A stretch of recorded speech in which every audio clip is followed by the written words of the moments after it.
Challenge accepted. Welcome back to Street Scores. It's your boy Rico giving y'all that 2018 Week 6 review edition of Redskins Report. Here, I analyze the team as a whole on both sides of the ball and also break down each player's performance in the game as well. It's time to get into this analysis. Let's get it.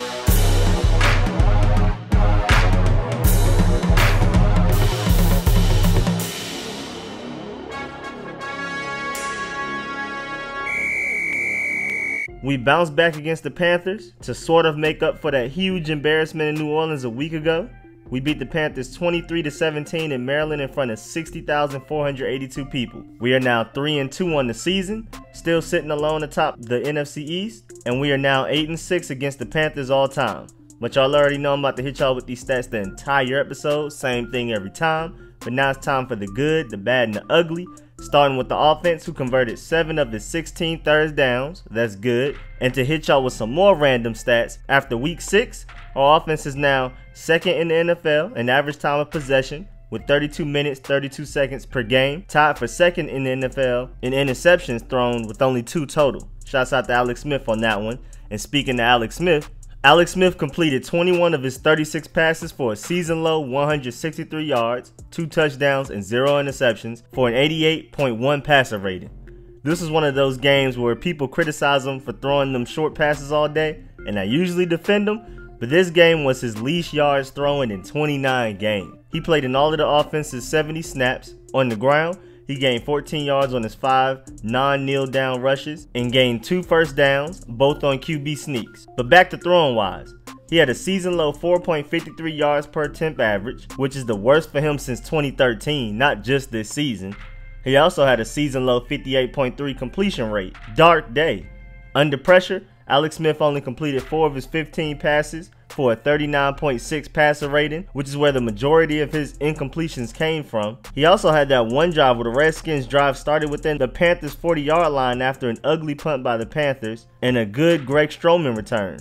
Should have easily came out with 3 points just before halftime, you would think, but nope. Alex Smith proceeded to get an intentional grounding penalty and then 2 incompletions, which forced the Redskins to punt. But I don't want to take away from his touchdown throws. Where on one, he manipulated Eric Reed with his eyes, which got Vernon Davis wide open for a touchdown.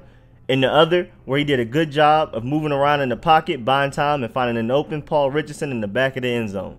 Overall, below average game from Alex Smith, but he also didn't have Jamison Crowder or Chris Thompson, and the offensive line didn't have his best day. And speaking of the O-line, ugly pass blocking game, but great run blocking game from the offensive line. Alex Smith was sacked 3 times again, which is the 4th time this season. The O-line allowed a pressure rate of 48.8%, which is terrible. That means Alex Smith was pressured on almost half of his dropback. But the O-line did run block well for a 132-yard rushing day with 4.7 yards per carry. That's what you hope for every game. Also, every offensive lineman played in every offensive snap again for the 2nd game in a row, which is great news for us. They are banged up, but at least they aren't out. But let's get into each individual lineman, going from left to right. Trent Williams had another not Trent Williams day. You can tell his injuries are bothering him. He allowed a team-high 5 QB pressures, which were all hurries. This is not the same relatively healthy guy that blocked so well against premier edge rusher Chandler Jones in week 1. He also held on a 13-yard Josh Doctson first down, which led to a 3-and-out. But even with his struggle in pass blocking, he recovered a fumble 6 yards behind the line of scrimmage and ran it for a gain of 2. And that play by him allowed Dustin Hopkins to barely make a career-best 56-yard field goal, which put the Panthers in a position to where they needed to score a touchdown on that last possession. Big play by Trent. Second-year Chase Roulier allowed a career-high 4 pressures, with all of them being hurries, but he blocked well in the run game. Tony Bergstrom played his worst game of the season. He tied with Trent for a game-high 5 pressures allowed and gave up a team-worst 2 QB hits. He only had 5 total pressures allowed last season on 225 snaps, and he just had as many in this one game. Brandon Sheriff was already hurt coming into this game, but he went down on a failed 4th down attempt, but he toughed it out and finished the game. I appreciate him. They don't make many offensive linemen like this in too many places other than Iowa. But even with all of these injuries piling for him, he is the only offensive lineman to not allow QB pressure all year. And even crazier, he hasn't even committed a penalty not once this year. Pro Bowl bound. Easy money, especially if he keeps pancaking people like he did all game this game. Morgan Moses struggled. He held on an Adrian Peterson 15-yard run, allowed a QB hurry, and also allowed the Alex Smith sack fumble that was recovered by Trent Williams and set up the long field goal. But technically that play helped us way more than it hurt us. But still, not the kind of game you want from Morgan Moses. Ty Nsekhe came in on one snap as a 6th offensive lineman for a successful QB sneak on 3rd and 1. Casey Dunn only played on special teams, and Jerron Christian was inactive as usual. Now on to the running backs. Adrian Peterson only played in 37 snaps, and big shouts out to him. He played as hurt as you can play. He came into the game with knee, ankle, and shoulder injuries. He said that he just put mind over matter and ate the pain, ignored it, and produced. And that resulted in a hard-earned 97-yard game with 5.7 yards per carry average for 4 first downs. He only lost yardage on 1 rush. He had 3.94 yards after contact per carry with 3 broken tackles in the game. When Adrian Peterson has a good day, we win. Good day, win. Bad day, loss. The Capri Bibbs played in 26 snaps. He had 2 carries for 11 yards and caught one of his 2 targets for 6 yards. Samaje Perine only played in 8 snaps, but he was finally active. He gained 3 yards on a rush and lost 3 yards on a screen pass that was sniffed out by Luke Kuechly. Chris Thompson was out with an injury. Now to the tight ends. Jordan Reed played in 47 snaps and was finally used again, unlike against the Saints.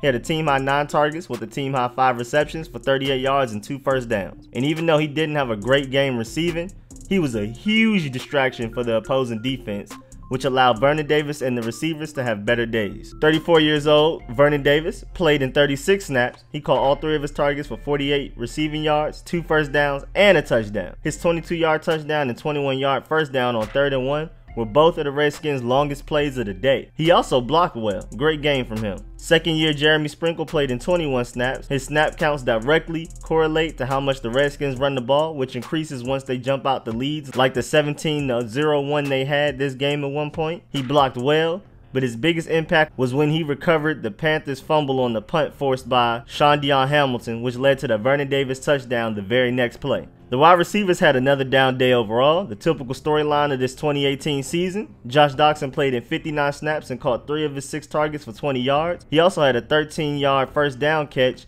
that was called back on the Trent Williams holding. But even with that, he has yet to live up to his first-round draft pick. Maurice Harris played in 44 snaps and essentially replaced Jamison Crowder. 19 of his 28 routes came out of the slot. Maurice can play any receiver position, X, Y, and Z. He caught 3 of his 4 targets for 13 yards and a first down. He also had a 6-yard first down gain and run. Paul Richardson played in 52 snaps and was once again the Redskins' most impactful receiver. He is also fighting injuries, which is why he would catch some passes and get right down to the ground rather than trying to pick up a lot of yak. But even then, he caught 3 of his 5 targets for 31 yards, a team-high 3 receiving first downs, and a touchdown. Through 5 games, he has without a doubt been the Redskins' best receiver. Brian Quick played in 11 snaps and caught both of his targets for 12 yards. He also blocked well and did a good job of catching a Tressway punt to pin the Panthers within their own 5-yard line. Michael Floyd only played in 7 snaps and blocked for 4 of them. He was targeted once, but the Panthers' James Bradbury covered well and defended the pass. Jamison Crowder was also out with an injury. Overall, the offense had an opportunistic day. They scored 10 points off of 2 of 3 Panthers turnovers. Alex Smith struggled at times, but that was mostly because he didn't have time to throw the ball on a lot of plays. The offensive line didn't give Alex Smith much time to throw the ball, but they blocked well for the running back. The tight ends did their thing in the passing game and run game, and the receivers were once again below average, with Paul Richardson at least showing something. The offense just needs to improve its second half scoring, which is last in the NFL. The offense had a total of 18 first downs for the second straight week, 288 yards, 0 turnovers, 2 touchdowns, and a dominant 35-minute, 24 seconds time of possession. The offense played pretty well, running the ball well and capitalizing off of Panthers turnovers, but we can't forget the defense. Overall, the defense played well enough to win with some splash plays. The Redskins allowed the Panthers to score 1 touchdown on their 3 red zone trips. They only allowed the nation's best rushing attack to gain 81 yards, 0 rushing touchdowns, and 7 rushing first downs. They allowed 269 passing yards, 2 passing touchdowns, and 15 passing first downs. They also only allowed 3 of the Panthers' 9 third downs to be converted. That's pretty good. They forced 2 defensive turnovers and 1 on special teams. That's very good. The defensive pass rush pressured my boy Cam Newton on 13 of his 43 dropbacks, a decent 30% pressure rate, but they only got 1 QB hit and 1 sack. Also, after this bounce back game, the Redskins defense is now 8th in the NFL in points per game allowed with 20.8, 5th in the NFL in yards allowed per game with 326.2, and 9th in the NFL in yards allowed per play with 5.45. Now let's talk about the trenches. Rookie Alabama Daron Payne had another good game in 47 snaps. He had 2 QB hurries. His season total 9 pressures and 2 sacks lead all defensive tackle rookies in the league. Payne also had 3 total tackles, with 2 of them being solos. One of his tackles came after he threw a Panthers guard like he was a little kid, and another tackle came from him chasing down Greg Olsen, which you can see on the screen. His athleticism is crazy. A nose tackle that can chase down Greg Olsen is unheard of. Second year Alabama Jonathan Allen played in 49 snaps and struggled some again. He had 3 QB pressures, with all of them being hurries and a tackle for loss, but overall he still had an off game from what I expect of him. He had a pretty good game in terms of an average defensive lineman though, but I expect more from Jonathan Allen. Matt Ioannidis played in 32 snaps. He had another off day also. 22 of his snaps were pass rushing, and yet he only had 1 QB pressure, which was a hurry. He had 2 tackles though.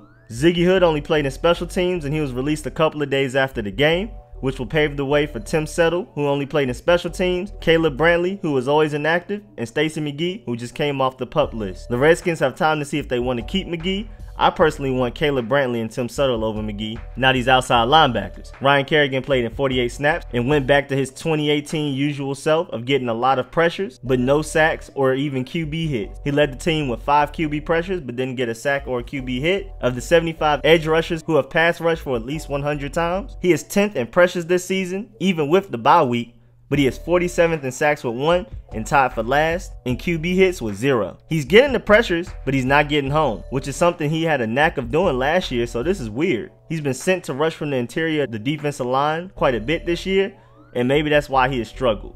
Or maybe that's just them trying something new to fix it. Preston Smith, who's currently being held on this play even though it wasn't called, played in 47 snaps and again didn't have much of an impact.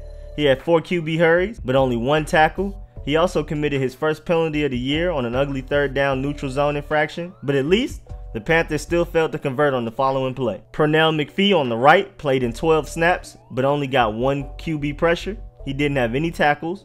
He started this year off looking pretty good, worthy of some more snaps, and now he's just cooled down. Ryan Anderson played in 13 defensive snaps and also cooled down as of late, as of the last couple of games, similar to Pernell McPhee. He didn't generate any pressure, and his only tackle was a 6-yard Cam Newton first down run. But on to the off-ball linebacker group.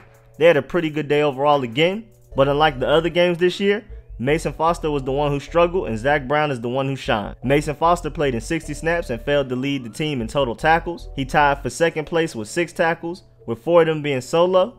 He did get a QB hurry and recovered that Josh Norman forced fumble though, but he struggled in coverage. He allowed all 4 of his targets to be caught for a season high 49 receiving yards and 3 first downs.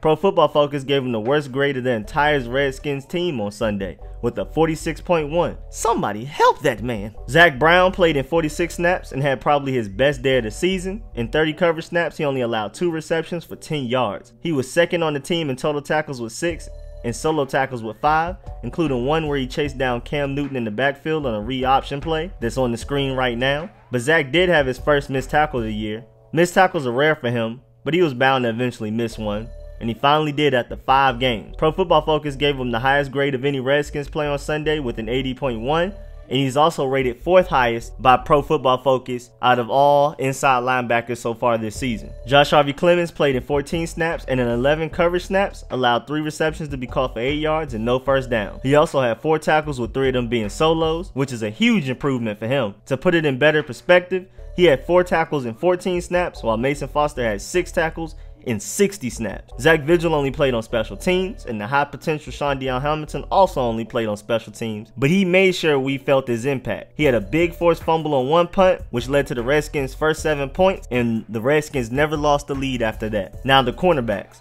They had a good day overall. Josh Norman had a huge bounce back day. He got torched in New Orleans and got verbally jumped in the media, and he responded very well against his former team and former quarterback. Playing in all 60 defensive snaps, he allowed 4 of his 5 targets to be caught for 44 yards and 2 first downs, but that one target that wasn't caught on him was caught by him for his first interception since 2016. He had 5 tackles, but he also had a big forced fumble on a drive where Carolina was moving the ball very well. Norman has forced more fumbles than any defensive back in the league since both 2014 with 9 and 2015 with 8. Quentin Dunbar played in all 60 snaps and had a second straight bad game. He allowed 7 of his 9 targets to be caught for 89 yards, 2 touchdowns, and 5 first downs. They were essentially just picking on him. He needed some milk. He allowed the Panthers 2 longest plays and their only 2 touchdowns. North Turner was like, oh, we need points? What's Dunbar? Throw it to him. Fabian Moreau played in 52 snaps. He allowed 3 of his 4 targets to be caught for 32 yards and a career worst 3 first downs. He didn't have a great game, but at least he wasn't Dunbar. Greg Stroman only played on special teams after that hilarious performance against the Saints. Danny Johnson also only played on special teams, but he got hurt. And Adonis Alexander, who's on the screen, was inactive as usual. Now the safeties. They had a pretty good day overall. DJ Swearinger played in all of the Redskins' 60 defensive snaps, and he allowed 2 of his 4 targets to be caught for 26 yards. He also made tackles on both of those plays. He led the team in tackles with 7, and 4 of them being solos. He pass rushed twice and got home on both plays. One of them was a sack fumble, which was the Redskins' only sack of the game, and the other was a play where the Panthers were backed up into their own end zone, and DJ faked coverage and then ran at Cam Newton and forced them to throw the ball away. Great game from DJ. Meanwhile, second-year Monte Nicholson, who also played in 66 snaps and finally bounced back from his bad performances against the Packers and Saints, he was targeted 3 times and only allowed 1 reception for 15 yards and a first down. He also had 3 total tackles, with 2 of them being solos. And this was the first game all season that he didn't miss a tackle. Him and Josh Harvey Clemens finally might have figured it out. DeShazer Everett and Kenny Latler only played on special teams, and Troy Apke was still out with an injury. Overall, the defense bounced back from their terrible Saints game. The defensive line wasn't great, but they played well enough to stuff up running lanes and keep Cam Newton uncomfortable. The outside linebackers got a good amount of pressures, but were unable to get home. The off-ball linebackers switched roles, with Mason Foster having a bad day and Zach Brown and Josh Harvey Clemens having a good one. The corners didn't play very well outside of Josh Norman. Josh Norman made a big statement with his 2 turnovers, and the safeties had a very good day. Now Dustin Hopkins, he had his best game he's ever had for us. He made both of his extra points and also made field goals from 29, 49, and a career-long 56. This game would have been totally different without him hitting those field goals. Also, 4 of his kickoffs went for touchbacks, and the other 2 were only returned to the 28-yard line and the 16-yard line. Tress Way had a good day also. He punted the ball 4 times for a total of 161 yards and a 41-yard average. One of his punts was down at the 6-yard line and another was down at the 3-yard line. Another punt resulted in a forced and recovered fumble for the Redskins. But that's it for this episode. Thanks for the view. Challenge accepted. The offense capitalized off of a lot of opportunities created by the defense and special teams. One of our strengths, the offensive line, couldn't pass block, but run blocked very well. Alex Smith had his least effective game statistically as a Redskin. Adrian Peterson had an amazing game through a lot of pain. How do y'all feel about this hard-fought win against the Panthers? Do y'all feel like the Redskins may finally string together 2 wins? Who was your favorite player on Sunday? Who was your most disappointing player on Sunday? Let me know in the comments. Be heard. And make sure y'all Dolemite fake punch that like button, favorite, subscribe, I'll subscribe back, and most importantly, comment and share. And again, thank y'all for the support. I've been kind of slacking a little bit. I've been very busy, but thank y'all for the support. I'll catch y'all later. I'm out.